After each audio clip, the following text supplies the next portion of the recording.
নমস্কার শ্রোতা বন্ধুরা, রিসাইটেশন অ্যান্ড মোর চ্যানেল থেকে আমি স্বাতী। আজকে আপনাদের শোনাব রবীন্দ্রনাথ ঠাকুরের একটি মনস্তাত্ত্বিক ছোট গল্প, মধ্যবর্তিনী। নিবারণের সংসার নিতান্তই সচরাচর রকমের, তাহাতে কাব্যরসের কোনো নামগন্ধ ছিল না। জীবনে উক্ত রসের যে কোনো আবশ্যক আছে এমন কথা তাহার মনে কখনো উদয় হয় নাই। যেমন পরিচিত পুরাতন চটিজোড়াটার মধ্যে পা দুটো দিব্য নিশ্চিন্তভাবে প্রবেশ করে, এই পুরাতন পৃথিবীটার মধ্যে নিবারণ সেইরূপ আপনার চিরাভ্যস্ত স্থানটি অধিকার করিয়া থাকে। সে সম্বন্ধে ভ্রমেও কোনোরূপ চিন্তা, তর্ক বা তত্ত্বালোচনা করে না। নিবারণ প্রাতঃকালে উঠিয়া গলির ধারে গৃহদ্বারে খোলা গায়ে বসিয়া অত্যন্ত নিরুদ্বিগ্নভাবে হুঁকাটি লইয়া তামাক খাইতে থাকে।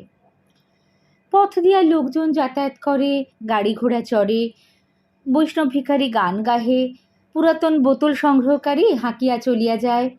এই সমস্ত চঞ্চল দৃশ্য মনকে লঘুভাবে ব্যাপৃত রাখে, এবং যেদিন কাঁচা আম অথবা তপসি মাছওয়ালা আসে সেদিন অনেক দরদাম করিয়া কিঞ্চিৎ বিশেষ রূপে রন্ধনের আয়োজন হয়।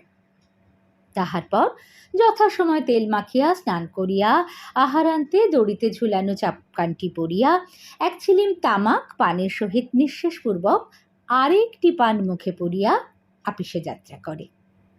আপিস হইতে ফিরিয়া আসিয়া সন্ধ্যাবেলাটি প্রতিবেশী রামলোচন ঘোষের বাড়িতে প্রশান্ত গভীরভাবে সন্ধ্যা যাপন করিয়া আহার আনতে রাত্রে শয়নগৃহে স্ত্রী হরসুন্দরীর সহিত সাক্ষাৎ হয়।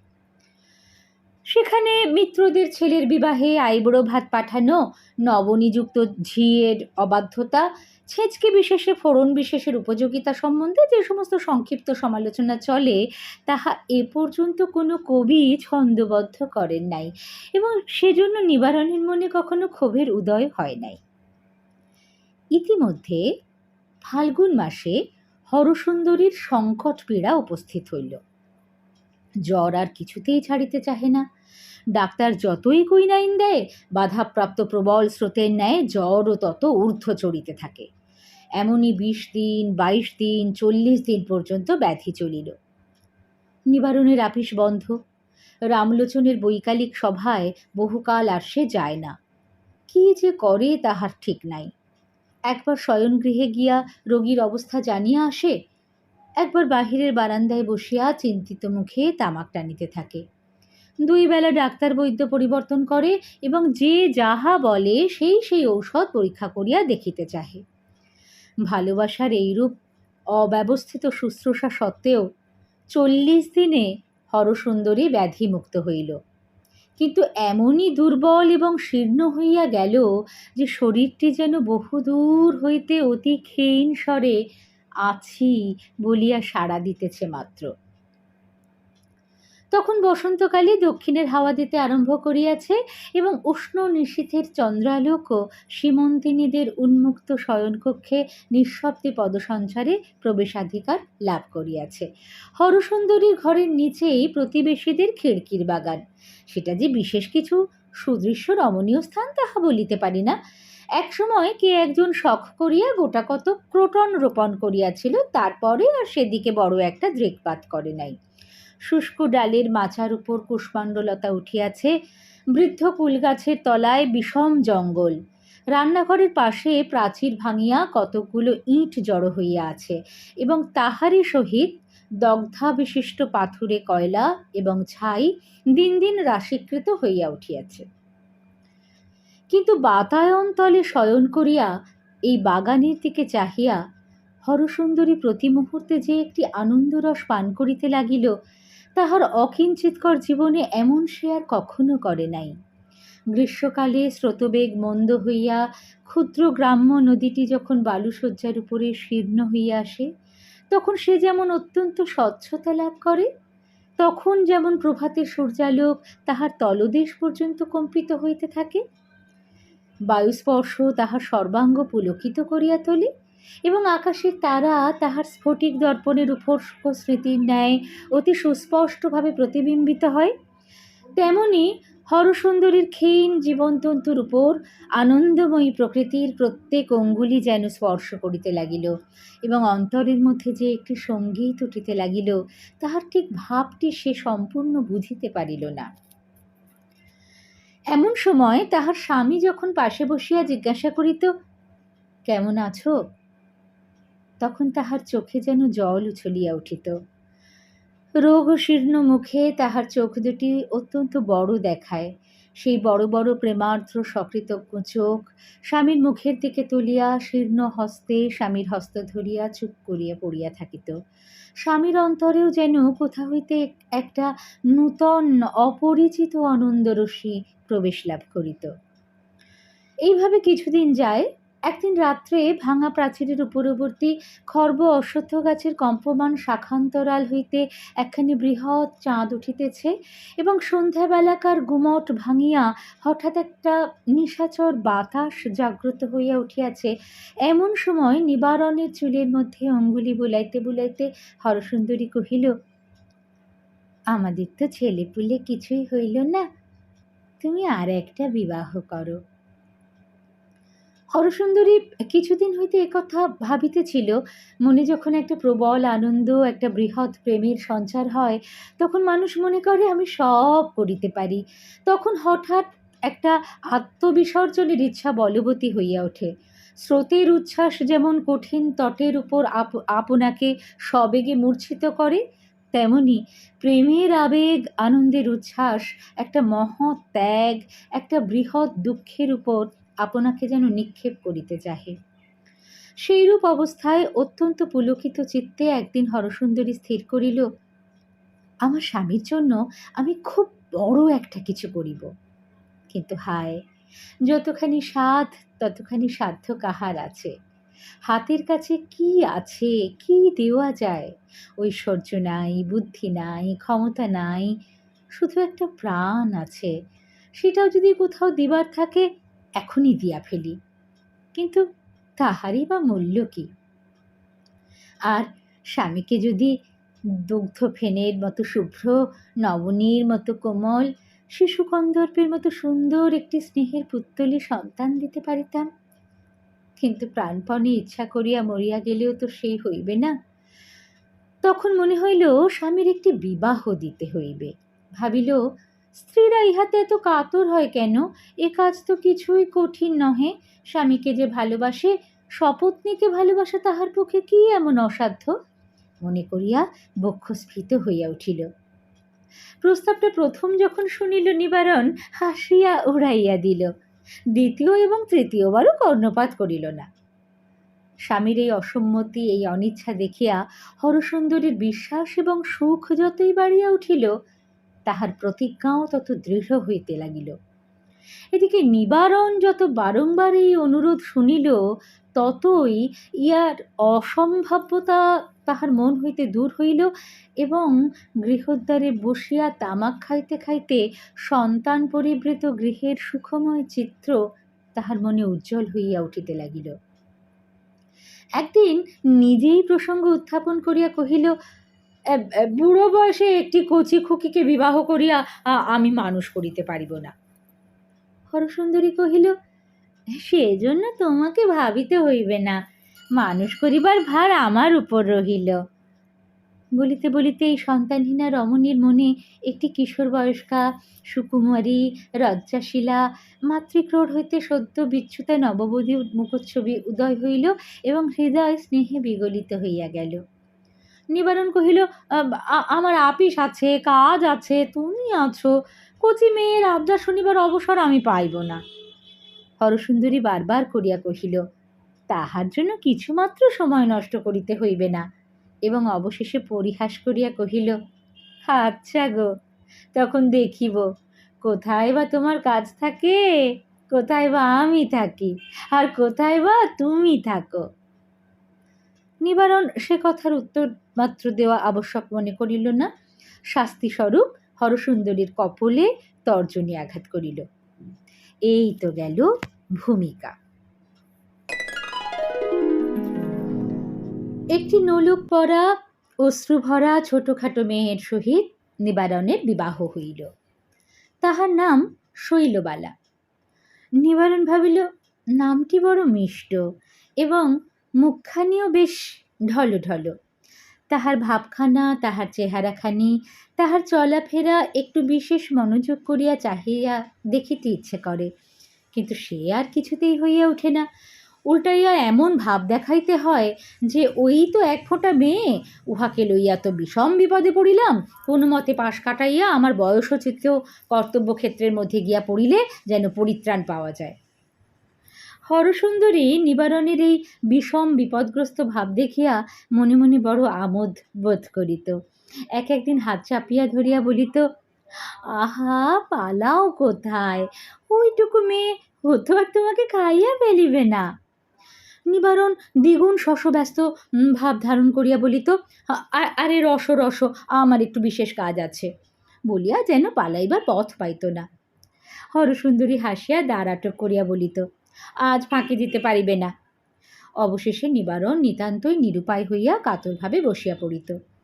হরসুন্দরী তাহার কানের কাছে বলিত, আহা পরের মেয়েকে ঘরে আনিয়া অমন হতশ্রদ্ধা করিতে নাই। এই বলিয়া শৈলবালাকে ধরিয়া নিবারণের বাম পাশে বসাইয়া দিত এবং জোর করিয়া ঘোমটা খুলিয়া ও চিবুক ধরিয়া তাহার আনত মুখ তুলিয়া নিবারণকে বলিত, আহা কেমন চাঁদের মতো মুখখানি দেখো দেখি। কোনোদিন বা উভয়কে ঘরে বসাইয়া কাজ আছে বলিয়া উঠিয়া যাইত এবং বাহির হইতে ঝনাত করিয়া দরজা বন্ধ করিয়া দিত। নিবারণ নিশ্চয়ই জানিত দুটি কৌতূহলী চক্ষু কোনো না কোনো ছিদ্র সংলগ্ন হইয়া আছে। অতিশয় উদাসীনভাবে পাশ ফিরিয়া নিদ্রার উপক্রম করিত। শৈলবালা ঘোমটা টানিয়া গুটিসুটি মারিয়া মুখ ফিরাইয়া একটি কোণের মধ্যে মিলাইয়া থাকিত। অবশেষে হরসুন্দরী নিতান্ত না পারিয়া হাল ছাড়িয়া দিল, কিন্তু খুব বেশি দুঃখিত হইল না। হরসুন্দরী যখন হাল ছাড়িল তখন স্বয়ং নিবারণ হাল ধরিল। হে বড় কৌতূহল, হে বড় রহস্য! এক টুকরা হীরক পাইলে তাহাকে নানাভাবে নানা দিকে ফিরাইয়া দেখিতে ইচ্ছা করে, আর এ তো একটি ক্ষুদ্র সুন্দর মানুষের মন, বড় অপূর্ব। ইহাকে কত রকম করিয়া স্পর্শ করিয়া সোহাগ করিয়া অন্তরাল হইতে, সম্মুখ হইতে, পার্শ্ব হইতে দেখিতে হয়। কখনো একবার কানের দুলে দোল দিয়া, কখনো ঘোমটা একটুখানি টানিয়া তুলিয়া, কখনো বিদ্যুতের মতো সহসা সচকিতে, কখনো নক্ষত্রের মতো দীর্ঘকাল এক দৃষ্টে নব নব সৌন্দর্যের সীমা আবিষ্কার করিতে হয়। ম্যাকমিলান কোম্পানির অফিসের হেডবাবু শ্রীযুক্ত নিবারণ চন্দ্রের অদৃষ্টে এমন অভিজ্ঞতা ইতিপূর্বে হয় নাই। সে যখন প্রথম বিবাহ করিয়াছিল তখন বালক ছিল, যখন যৌবন লাভ করিল তখন স্ত্রী তাহার নিকট চিরপরিচিত, বিবাহিত জীবন চিরাভ্যস্ত। হরসুন্দরীকে অবশ্যই সে ভালোবাসিত, কিন্তু কখনোই তাহার মনে ক্রমে ক্রমে প্রেমের সচেতন সঞ্চার হয় নাই। একেবারে পাকা আম্রের মধ্যেই যে পতঙ্গ জন্মলাভ করিয়াছে, যাহাকে কোনো কালে রস অন্বেষণ করিতে হয় নাই, অল্পে অল্পে রসাস্বাদ করিতে হয় নাই, তাহাকে একবার বসন্তকালের বিকশিত পুষ্পবনের মধ্যে ছাড়িয়া দেয়া হোক দেখি। বিকচোন্মুখ গোলাপের আধখোলা মুখটির কাছে ঘুরিয়া ঘুরিয়া তাহার কি আগ্রহ! একটুকু যে সৌরভ পায়, একটুকু যে মধুর আস্বাদ লাভ করে, তাহাতে তাহার কি নেশা! নিবারণ প্রথমটা কখনো একটা গাউন পরা কাঁচের পুতুল, কখনো বা এক শিশি এসেন্স, কখনো বা কিছু মিষ্টদ্রব্য কিনিয়া আনিয়া শৈলবালাকে গোপনে দিয়া যাইত। এমনি করিয়া একটুখানি ঘনিষ্ঠতার সূত্রপাত হয়। অবশেষে কখন একদিন হরসুন্দরী গৃহকার্যের অবকাশে আসিয়া দ্বারের ছিদ্র দিয়া দেখিল নিবারণ এবং শৈলবালা বসিয়া কড়ি লইয়া 10-25 খেলিতেছে। বুড়ো বয়সের এই খেলা বটে। নিবারণ সকালে আহারাদি করিয়া যেন আপিসে বাহির হইল, কিন্তু আপিসে না গিয়া অন্তঃপুরে প্রবেশ করিয়াছে। এই প্রবঞ্চনার কি আবশ্যক ছিল? হঠাৎ একটা জ্বলন্ত বজ্রশলাকা দিয়া কে যেন হরসুন্দরীর চোখ খুলিয়া দিল। সেই তীব্র তাপে চোখের জল বাষ্প হইয়া শুকাইয়া গেল। হরসুন্দরী মনে মনে কহিল, আমি তো উহাকে ঘরে আনিলাম, আমিই তো মিলন করাইয়া দিলাম, তবে আমার সঙ্গে এমন ব্যবহার কেন, যেন আমি উহাদের সুখের কাঁটা? হরসুন্দরী শৈলবালাকে গৃহকার্য শিখাইত। একদিন নিবারণ মুখ ফুটিয়া বলিল, ছেলে মানুষ, উহাকে তুমি বড় বেশি পরিশ্রম করাইতেছ, উহার শরীর তেমন সবল নহে। বড় একটা উত্তর, তীব্র উত্তর হরসুন্দরীর মুখের কাছে আসিয়াছিল, কিন্তু কিছু বলিল না, চুপ করিয়া গেল। সেই অবধি বউকে কোনো গৃহকার্যে হাত দিতে দিত না। রাধা বাড়া দেখাশুনো সমস্ত কাজ নিজে করিত। এমন হইল শৈলবালা আর নড়িয়া বসিতে পারে না। হরসুন্দরী দাসীর মতো তাহার সেবা করে এবং স্বামী বিদূষকের মতো তাহার মনোরঞ্জন করে। সংসারের কাজ করা, পরের দিকে তাকানো যে জীবনের কর্তব্য, হে শিক্ষাই তাহার হইল না। হরসুন্দরী যে নীরবে দাসীর মতো কাজ করিতে লাগিল, তাহার মধ্যে ভারী একটা গর্ব আছে। তাহার মধ্যে ন্যূনতা এবং দীনতা নাই। সে কহিল, তোমরা দুই শিশুতে মিলিয়া খেলা করো, সংসারের সমস্ত ভার আমি লইলাম। হায়, আজ কোথায় সে বল, যে বলে হরসুন্দরী মনে করিয়াছিল স্বামীর জন্য চিরজীবনকাল সে আপনার প্রেমের দাবির অর্ধেক অংশ অকাতরে ছাড়িয়া দিতে পারিবে। হঠাৎ একদিন পূর্ণিমার রাত্রে জীবনে যখন জোয়ার আসে, তখন দুই কূল প্লাবিত করিয়া মানুষ মনে করে আমার কোথাও সীমা নাই। তখন যে একটা বৃহৎ প্রতিজ্ঞা করিয়া বসে, জীবনের সুদীর্ঘ হাঁটার সময় সে প্রতিজ্ঞা রক্ষা করিতে তাহার সমস্ত প্রাণে টান পড়ে। হঠাৎ ঐশ্বর্যের দিনে লেখনীর এক আঁচড়ে যে দানপত্র লিখিয়া দেয়, চির দারিদ্র্যের দিনে পলে পলে তিল তিল করিয়া তাহা শোধ করিতে হয়।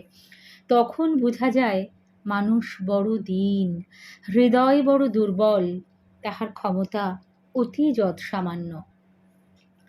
দীর্ঘ রোগাবসানে ক্ষীণ রক্তহীন পাণ্ডু কলেবরে হরসুন্দরী সেদিন শুক্ল দ্বিতীয়ার চাঁদের মতো একটি শীর্ণ রেখা মাত্র ছিল। সংসারে নিতান্ত লঘু হইয়া ভাসিতেছিল। মনে হইয়াছিল আমার যেন কিছুই না হইলেও চলে।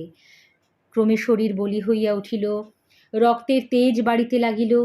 তখন হরসুন্দরীর মনে কোথা হইতে একদল শরিক আসিয়া উপস্থিত হইল। তাহারা উচ্চৈস্বরে কহিল, তুমি তো ত্যাগপত্র লিখিয়া বসিয়াছ, কিন্তু আমাদের দাবি আমরা ছাড়িব না। হরসুন্দরী যেদিন পরিষ্কার রূপে আপন অবস্থা বুঝিতে পারিল, সেদিন নিবারণ ও শৈলবালাকে আপন শয়নগৃহ ছাড়িয়া দিয়া ভিন্ন গৃহে একাকিনী গিয়া শয়ন করিল। 8 বৎসর বয়সে বাসর রাত্রে যে শয্যায় প্রথম শয়ন করিয়াছিল, আজ 27 বৎসর পরে সেই শয্যা ত্যাগ করিল।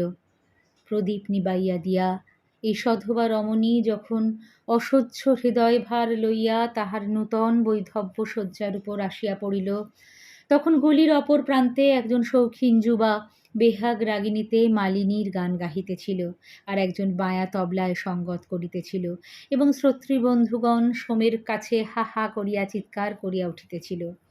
তাহার সেই গান সেই নিস্তব্ধ জ্যোৎস্না রাত্রে পার্শ্বের ঘরে মন্দ শুনাইতেছিল না। তখন বালিকা শৈলবালার ঘুমে চোখ ঢুলিয়া পড়িতেছিল, আর নিবারণ তাহার কানের কাছে মুখ রাখিয়া ধীরে ধীরে ডাকিতেছিল, সই। লোকটা ইতিমধ্যে বঙ্কিমবাবু চন্দ্রশেখর পড়িয়া ফেলিয়াছে এবং 2-1 আধুনিক কবির কাব্য শৈলবালাকে পড়িয়া শুনিয়াছে।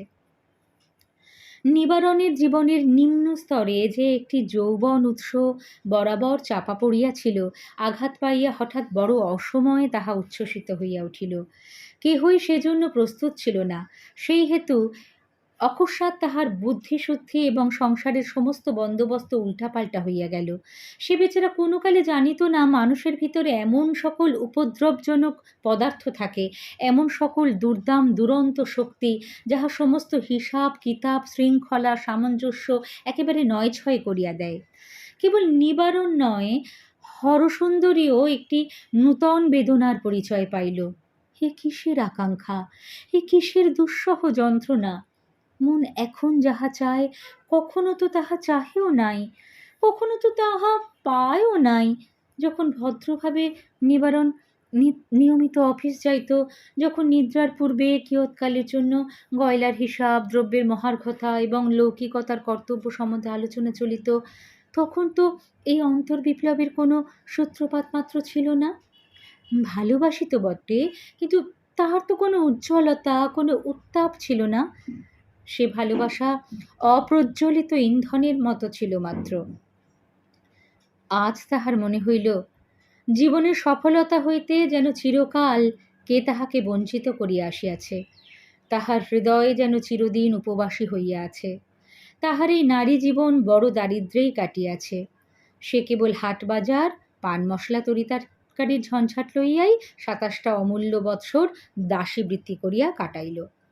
আর আজ জীবনের মধ্যপথে আসিয়া দেখিল, তাহারই শয়নকক্ষের পার্শ্বে এক গোপন মহামহৈশ্বর্য ভাণ্ডারের কুলুপ খুলিয়া একটি ক্ষুদ্র বালিকা একেবারে রাজেশ্বরী হইয়া বসিল। নারী দাসী বটে, কিন্তু সেই সঙ্গে নারী রানীও বটে। কিন্তু ভাগাভাগি করিয়া একজন নারী হইল দাসী, আর একজন নারী হইল রানী। তাহাতে দাসীর গৌরব গেল, রানীর সুখ রহিল না। কারণ শৈলবালাও নারী জীবনের যথার্থ সুখের স্বাদ পাইল না। এত অবিশ্রাম আদর পাইল যে ভালোবাসিবার আর মুহূর্ত অবসর রহিল না।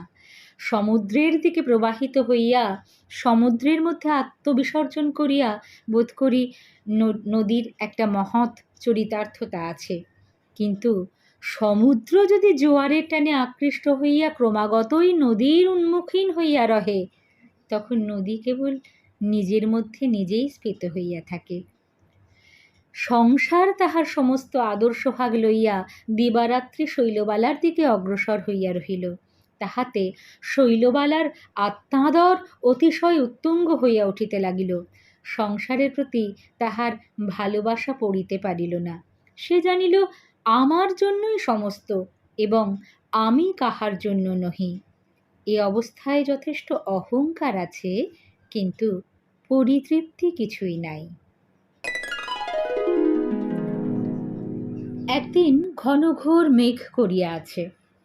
এমনই অন্ধকার করিয়াছে যে ঘরের মধ্যে কাজকর্ম করা অসাধ্য। বাহিরে ঝুপঝুপ করিয়া বৃষ্টি হইতেছে। কুলগাছের তলায় লতাগুল্মের জঙ্গল জলে প্রায় নিমগ্ন হইয়া গিয়াছে, এবং প্রাচীরের পার্শ্ববর্তী নালা দিয়া ঘোলা জলস্রোত কলকল শব্দে বহিয়া চলিয়াছে। হরসুন্দরী আপনার নূতন শয়নগৃহের নির্জন অন্ধকারে জানলার কাছে চুপ করিয়া বসিয়া আছে। এমন সময় নিবারণ চোরের মতো ধীরে ধীরে দ্বারের কাছে প্রবেশ করিল। ফিরিয়া যাইবে কি অগ্রসর হইবে ভাবিয়া পাইল না। হরসুন্দরী তাহা লক্ষ্য করিল, কিন্তু একটি কথাও কহিল না। তখন নিবারণ হঠাৎ একেবারে তীরের মতো হরসুন্দরীর পার্শ্বে গিয়া এক নিঃশ্বাসে বলিয়া ফেলিল, গোটা কত গহনার আবশ্যক হইয়াছে। জানো তো, অনেকগুলো দেনা হইয়া পড়িয়াছে। পাওনাদার বড়ই অপমান করিতেছে। কিছু বন্ধক রাখিতে হইবে, শীঘ্রই ছাড়াইয়া লইতে পারিব। হরসুন্দরী কোনো উত্তর দিল না। নিবারণ চোরের মতো দাঁড়াইয়া রহিল। অবশেষে পুনশ্চ কহিল, তবে কি আজ হইবে না? হরসুন্দরী কহিল, না। ঘরে প্রবেশ করাও যেমন শক্ত, ঘর হইতে অবিলম্বে বাহির হওয়াও তেমনি কঠিন। নিবারণ একটু এদিকে ওদিকে চাহিয়া ইতস্তত করিয়া বলিল, তবে অন্যত্র চেষ্টা দেখিকে যাই, বলিয়া প্রস্থান করিল।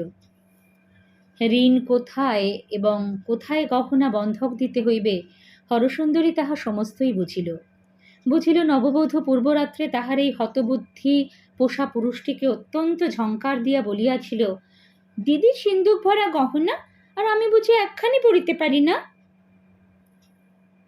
নিবারণ চলিয়া গেলে ধীরে ধীরে উঠিয়া লোহার সিন্দুক খুলিয়া একে একে সমস্ত গহনা বাহির করিল। শৈলবালাকে ডাকিয়া প্রথমে আপনার বিবাহের বেনারসি শাড়িখানি পরাইল। তাহার পর তাহার আপাদ মস্তক এক একখানি করিয়া গহনায় ভরিয়া দিল। ভালো করিয়া চুল বাঁধিয়া দিয়া প্রদীপ জ্বালিয়া দেখিল, বালিকার মুখখানি বড় সুমিষ্ট, একটি সদ্য পক্ক সুগন্ধ ফলের মতো নিটোল রসপূর্ণ। শৈলবালা যখন ঝমঝম শব্দ করিয়া চলিয়া গেল, সেই শব্দ বহুক্ষণ ধরিয়া হরসুন্দরীর শিরার রক্তের মধ্যে ঝিমঝিম করিয়া বাজিতে লাগিল। মনে মনে কহিল, আজ আর কি লইয়া তোতে আমাতে তুলনা হইবে, কিন্তু একসময় আমারও তো এই বয়স ছিল, আমিও তো অমনি যৌবনের শেষ রেখা পর্যন্ত ভরিয়া উঠিয়াছিলাম। তবে আমাকে সে কথা কেহ জানায় নাই কেন? কখন সেদিন আসিল এবং কখন সেদিন গেল, তাহা একবারও সংবাদও পাইলাম না। কিন্তু কি গর্বে, কি গৌরবে, কি তরঙ্গ তুলিয়া শৈলবালা চলিয়াছে। হরসুন্দরী যখন কেবলমাত্র ঘরকন্নাই জানিত, তখন এই গহনাগুলি তাহার কাছে কত দামি ছিল। তখন কি নির্বোধের মতো এ সমস্ত এমন করিয়া এক মুহূর্তে হাতছাড়া করিতে পারিত? এখন ঘরকন্না ছাড়া আর একটা বড় কিসের পরিচয় পাইয়াছে। এখন গহনার দাম, ভবিষ্যতের হিসাব সমস্ত তুচ্ছ হইয়া গিয়াছে। আর শৈলবালা সোনা মানিক ঝকমক করিয়া শয়নগৃহে চলিয়া গেল। একবার মুহূর্তের তরে ভাবিলও না হরসুন্দরী তাহাকে কতখানি দিল। সে জানিল চতুর্দিক হইতে সমস্ত সেবা, সমস্ত সম্পদ, সমস্ত সৌভাগ্য স্বাভাবিক নিয়মে তাহার মধ্যে আসিয়া পরিসমাপ্ত হইবে, কারণ সে হইল শৈলবালা, সে হইল সই। একজন লোক স্বপ্নাবস্থায় নির্ভীকভাবে অত্যন্ত সংকটের পথ দিয়া চলিয়া যায়, মুহূর্ত মাত্র চিন্তা করে না। অনেক জাগ্রত মানুষেরও তেমনি চির স্বপ্নাবস্থা উপস্থিত হয়, কিছুমাত্র জ্ঞান থাকে না। বিপদের সংকীর্ণ পথ দিয়া নিশ্চিন্ত মনে অগ্রসর হইতে থাকে, অবশেষে নিদারুণ সর্বনাশের মধ্যে গিয়া জাগ্রত হইয়া ওঠে। আমাদের ম্যাকমেরান কোম্পানির হেডবাবুটিরও সেই দশা।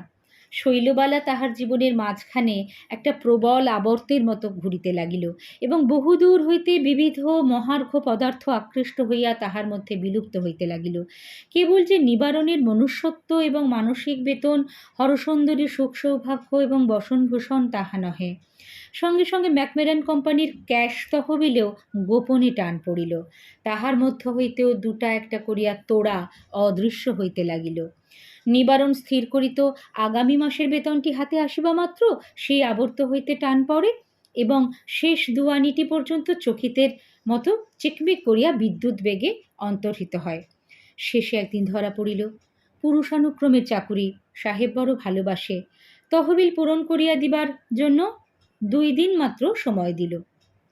কেমন করিয়া সে ক্রমে 2500 টাকার তহবিল ভাঙিয়াছে তাহা নিবারণ নিজেই বুঝিতে পারিল না। একেবারে পাগলের মতো হইয়া হরসুন্দরীর কাছে গেল, বলিল, সর্বনাশ হইয়াছে। হরসুন্দরী সমস্ত শুনিয়া একেবারে পাংশুবর্ণ হইয়া গেল। নিবারণ কহিল, শীঘ্র গহনাগুলি বার কর। হরসুন্দরী কহিল, সে তো আমি সমস্ত ছোট বউকে দিয়াছি। নিবারণ নিতান্ত শিশুর মতো অধীর হইয়া বলিতে লাগিল, কেন দিলে ছোট বউকে, কেন দিলে, কে তোমাকে দিতে বলিল? হরসুন্দরী তাহার প্রকৃত উত্তর না দিয়া কহিল, তাহাতে ক্ষতি কি হইয়াছে, সে তো আর জলে পড়ে নাই। ভীরু নিবারণ কাতর স্বরে কহিল, তবে যদি তুমি কোনো ছুতা করিয়া তাহার কাছ হইতে বাহির করিতে পারো, কিন্তু আমার মাথা খাও, বলিও না যে আমি চাহিতেছি কিংবা কি জন্য চাহিতেছি।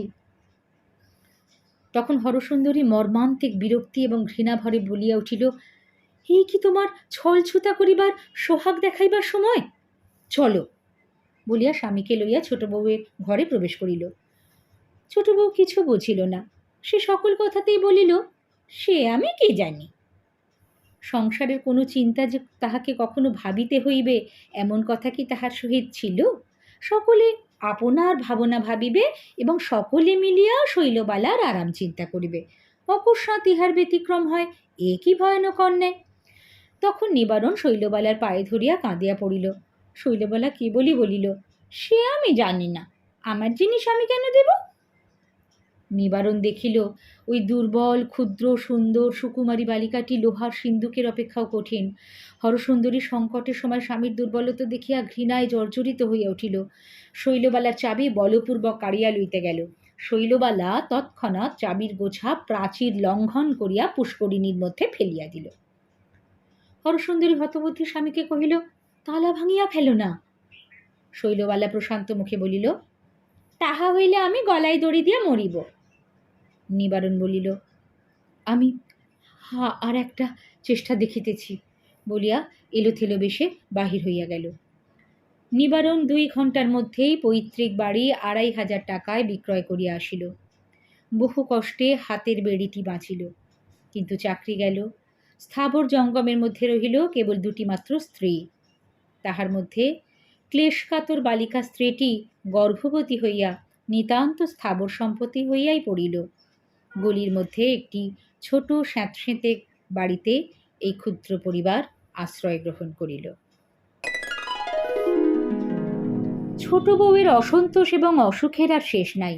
সে কিছুতেই বুঝিতে চায় না তাহার স্বামীর ক্ষমতা নাই। ক্ষমতা নাই যদি তো বিবাহ করিল কেন? উপরের তলায় কেবল 2টি মাত্র ঘর। একটি ঘরে নিবারণ ও শৈলবালার শয়নগৃহ, আর একটি ঘরে হরসুন্দরী থাকে। শৈলবালা খুঁতখুঁত করিয়া বলে, আমি দিনরাত্রি সবার ঘরে কাটাইতে পারি না। নিবারণ মিথ্যা আশ্বাস দিয়া বলিত, আমি আর একটা ভালো বাড়ির সন্ধানে আছি, শীঘ্র বাড়ি বদল করিব। শৈলবালা বলিত, কেন? ওই তো পাশে আর একটা ঘর আছে। শৈলবালা তাহার পূর্ব প্রতিবেশিনীদের দিকে কখনো মুখ তুলিয়া চাহে নাই।